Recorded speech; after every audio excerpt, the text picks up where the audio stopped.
Hello, friends. Welcome. In this session, I'm going to share my thoughts on the strength of significators in KP astrology. Uh, in KP astrology, as you already might be knowing, that there is no concept of Dhan Yoga or Raj Yoga.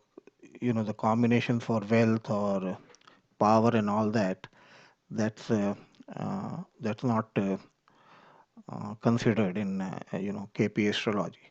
So everything depend on the strength of significators. And so when you are looking at a horoscope and you have to assess the level of success or achievement that particular person might reach in his or her life, then all you have to do is to look at the significators, and at that time the strength of significators become very important. The strength become very important because when you are looking at a horoscope, a person might be uh, be average, or he might be very rich, or he might be super rich, or a millionaire, or a billionaire.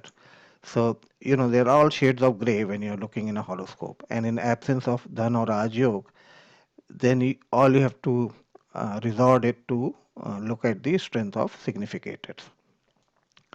And now, most of the time, the questions are regarding, the material prosperity, how much a person will earn in his or her life, and whether he or she will be able to have a good bank balance and have a house or a car, and and can travel to various places. So all those things are part of the material prosperity that you need to look into the horoscope to assess.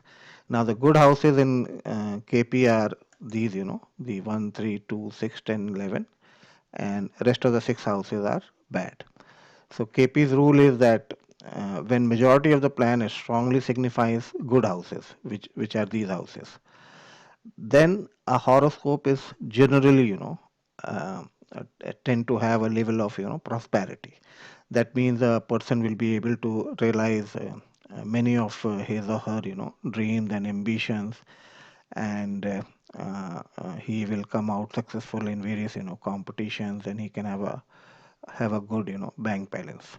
But the question is how much. Like I said, a person who is fairly rich, might be having all these things like a house, car, and a decent bank balance. But compared to a billionaire or a billionaire, he might be still, weak in terms of prosperity.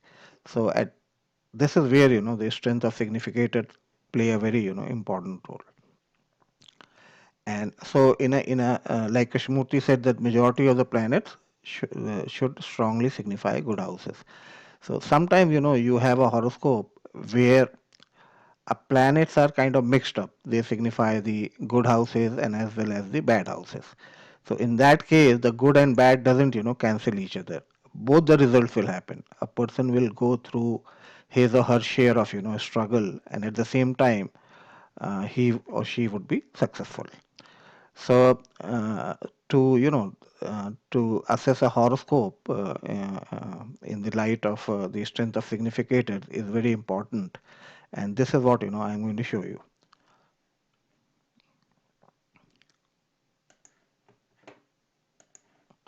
So this is an example, horoscope that I have taken, and this is the Chalit chart. So we'll just focus on the Chalit chart, and these are the table of planets and star lord, sublord, and these are the cusp. We'll not take into account the cusp for the time being. We'll just focus on the significators and try to assess the strength of significators.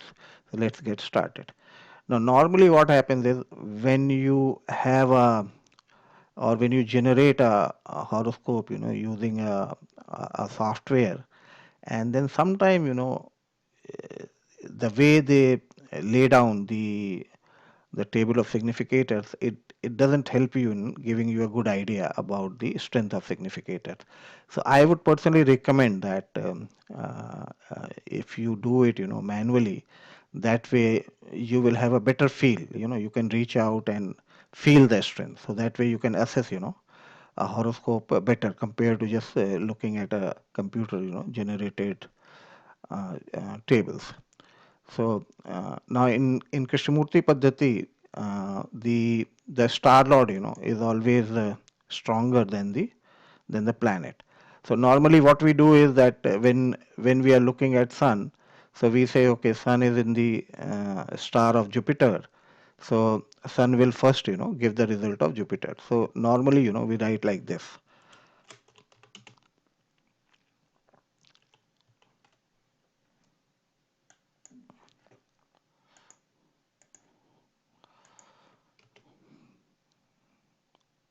Sun and Jupiter. And where is Jupiter? Jupiter is in 7. So sun will first, give the result of 7th house, and then sun will give the result of the the first house. So when we write like this, then we think that the strength of sun in giving the result of 7 and 7th and the first house is equal, but it is not. The sun is predominantly, giving the result of the 7th house. So we might want to just, put some special symbol just to indicate that the 7th house result is stronger than 1. I mean, the sun is stronger in giving the 7th house result compared to the first house. So we might want to write, like this. So I've used these parentheses just to indicate that the 7th house result is, stronger than the first house. So this is how, we usually write. But I will show you, a better way. And I know each of you might be having, your own way. But the way, if you lay down a table like this and then do it manually, and that way you have a, a better feel. So let's, get started with Ketu. Now, Rahu and Ketu, has a special rule in KP where if they are conjoined, with any other planet, so first, they give the result of that planet. And after that, in descending order, they give the result of other planets, and including the sign, that they are occupying. So conjunction is first, then the aspect, and then the sign. So here, we'll just take the first rule, that's the conjunction. So now if you look at this chart, you will find that Rahu is in Cancer, 13 degree, and Mars is also in Cancer, 13 degree. So Mars is in rapt, conjunction with Rahu. So Rahu is obviously, first will give the result of Mars. And so with Ketu, because Ketu is being aspected by Mars, so Ketu will first, give the result of Mars. So, and of course, where these Rahu and Ketu are placed, in which house, they occupy, that result also, they will give. So Ketu will give the result of the 8th house, and then Ketu will give the result of um, the the Mars. So Mars is in 2nd house, and then Mars is the owner of 6th and 11.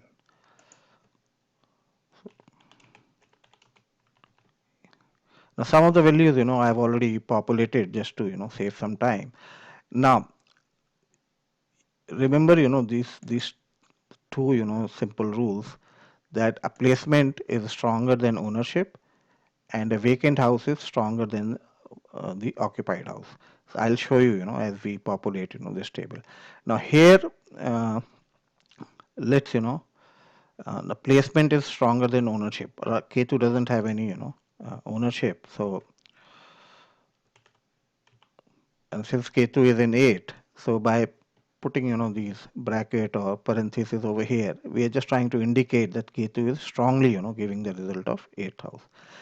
And similarly, now if you look at Mars, Mars is in second. Since Ketu is representing Mars, Mars is aspecting, Ketu. So Ketu is representing Mars. So Mars is in second. So we said that placement is stronger. So Ketu is strongly, giving the result of second house also through Mars. And then now if you note the sixth house and the 11th house, because the Mars, is the owner of the sixth cusp and the 11th cusp. Now the second rule that simple rule I have mentioned over here is that vacant house is stronger than occupied. So now no planet is, in sixth or 11th.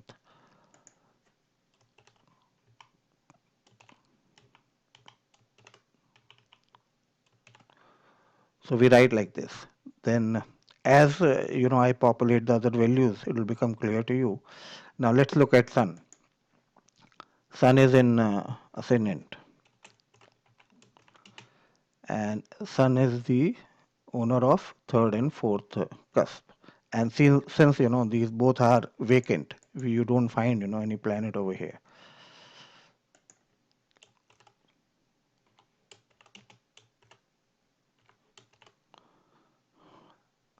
Moon is in seventh, and now now you look at Moon. Moon is in seven, and Moon is the owner of the second cusp. But you see there are other planets, in the second cusp. So this signification of Moon, becomes a little weaker. Vacant house is stronger than occupied. So because this house is already occupied, so for the second house, we'll just write, because the Moon is slightly weaker in giving the result of the second house. It's occupied by the other planets. Mars,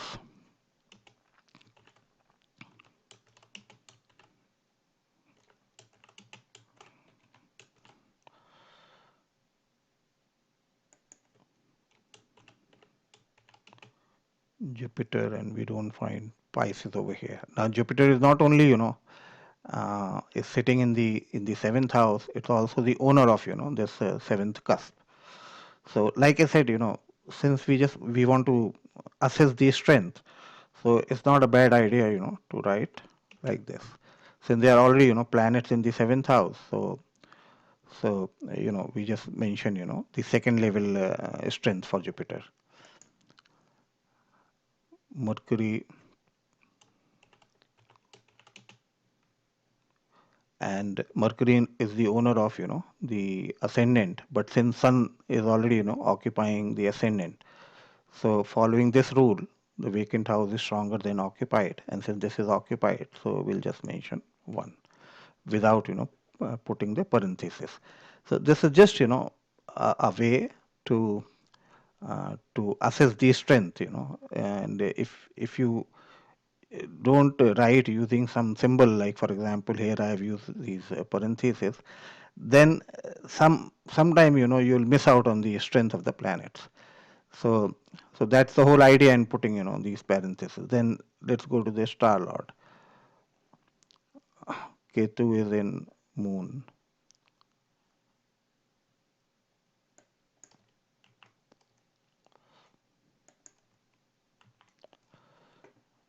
Venus is in sorry Venus is in Saturn,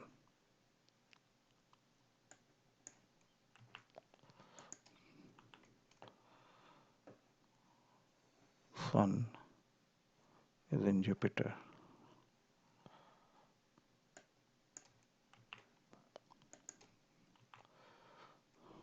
Moon in Venus,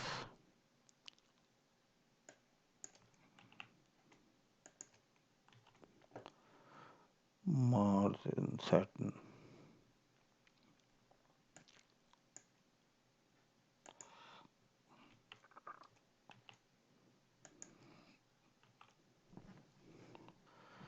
Rahu is in Saturn, Jupiter in Venus.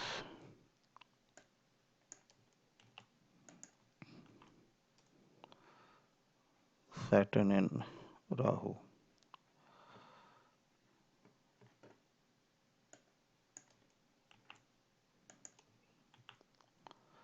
And Mercury is in Saturn.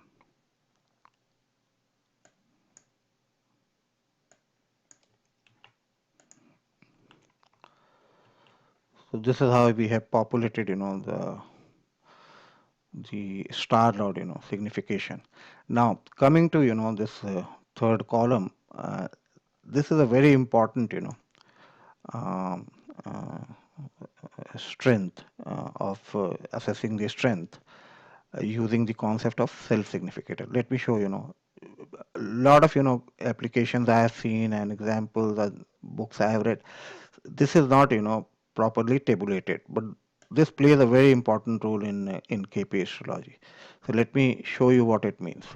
A self signification means that if a planet is if no other planet is in the star of that particular planet, then that planet become the self significator of whatever houses it is occupying or sitting in the horoscope. Let me show you with an example. So let's look at Ketu and ask the question: is Ketu a self significator? So then we have to look at the star lot column over here, and we find that no planet is in the star of Ketu. Sun is not in the star of Ketu, Moon is not in the star of Ketu, Mars is not in the star of Ketu. Similarly, no planet is in the star of Ketu. So Ketu, here becomes the self-significator for the eighth house where it is sitting.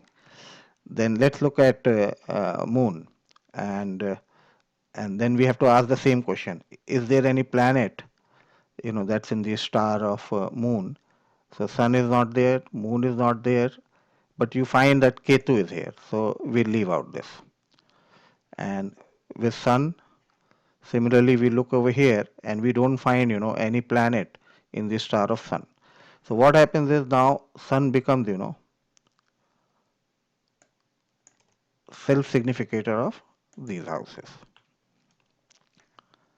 And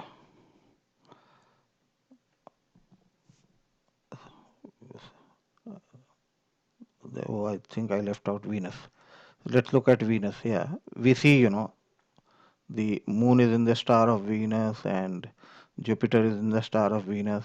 So Venus will not get any self significance. And with moon, we've already discussed that Ketu is is in the star of moon. So moon will not get any self significance.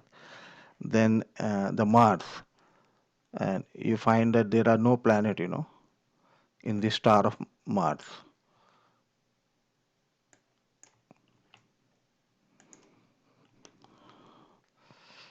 And for Rahu, we see Saturn is in the star of Rahu, so Rahu will not get any self significance. Jupiter, we find Sun is in the star of Jupiter, so we leave out Jupiter also. Saturn, we already find Mars is there, Mercury is in the star of Saturn, and then Mercury. So we don't find any planet in Mercury's star. Sun is not in the star of Mercury, Moon is not. None of these planets are in the star of Mercury. So Mercury also gets the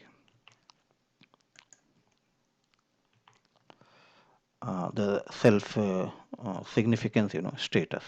This is very important and sometimes people tend to ignore this, and but this when you are assessing the strength of significator, then this plays a very important role. And similarly for sublord, you just have to keep on populating. Sun's sublord is Jupiter, so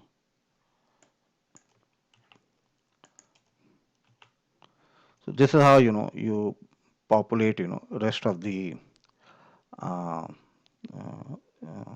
the values over here. And now obviously in Krishnamurti Paddhati, the the significators or what the events that's going to happen in a person's life are uh, determined by the star lord and will also include the self significators. So this is what the result a person will feel in his or her life, and then obviously the sublord is going to decide whether it's going to be positive or negative. And so this is how and now if you look at this horoscope quickly, and especially the significance in terms of these two, then what do you find is that uh, let's look at the dasha. So this person had 25 degree, and the Venus is the star lord. So he was born, with maybe a couple of years of Venus, Mahadasha, followed by a sun, then moon, and then Mars. So when we look at Mars, so we find that Mars, and see here, the self signification, plays an important role. If you omit this, then Mars is just indicating 5, 9, and 10. Okay, but if you include this, then Mars is very strongly indicating 2, 6, 11, which are very positive house in Krishnamurti Paddhati. So Mars becomes very strong, and then followed by Rahu, and then followed by Jupiter, and then Saturn. So these are now if you look at these quickly look at the strength. So you can see that it has all these good houses compared to the bad houses. Just a glance will help you make this out. So you can say that this person is definitely going to be pretty successful in life, and even in terms of uh, uh, money, wealth, and all that. uh, he will be able to accumulate a lot of wealth and prosperity. And again, if you look at uh, the the houses, those are signified over here, and then you see that the fifth house appears predominantly, the fifth house. So obviously, this person, you can say, would have something to do with the fifth house. Fifth house is for uh, the entertainment and the film industry, the music, and uh, the sports and those kind of stuff.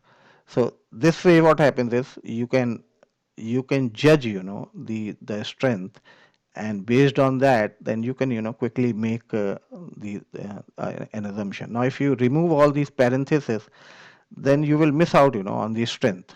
You can see that by these brackets or the parentheses, it strongly signifies these houses. So all these 2, 5, and these 10, 11, so all these are very strong in this horoscope. So you can conclude that this is a very successful kind of a person. And since you can see the fifth house appearing multiple times, so you can assess that this person has something to do with the fifth house. So let me now show you this horoscope belongs to you know the Griffin Merv, and he was an American entertainer, TV host. He is very famous, on television, and he had as many as 7,000, talk shows. And he is obviously, one of the wealthiest entertainer in the U.S. And he is, the original creator of the popular TV show called Jeopardy, and the Bollywood version for that is, Kaun Banega Karodpati. So this is the guy, who is the original creator, and that program has a worldwide, franchisee. So he is a billionaire, and he's very successful in the fifth house related matter, which is the entertainment, TV, singer, and nightclubs, and horse breeders, sports, and all that. So that is all uh, in this session, and I hope you enjoyed it. Thanks for watching.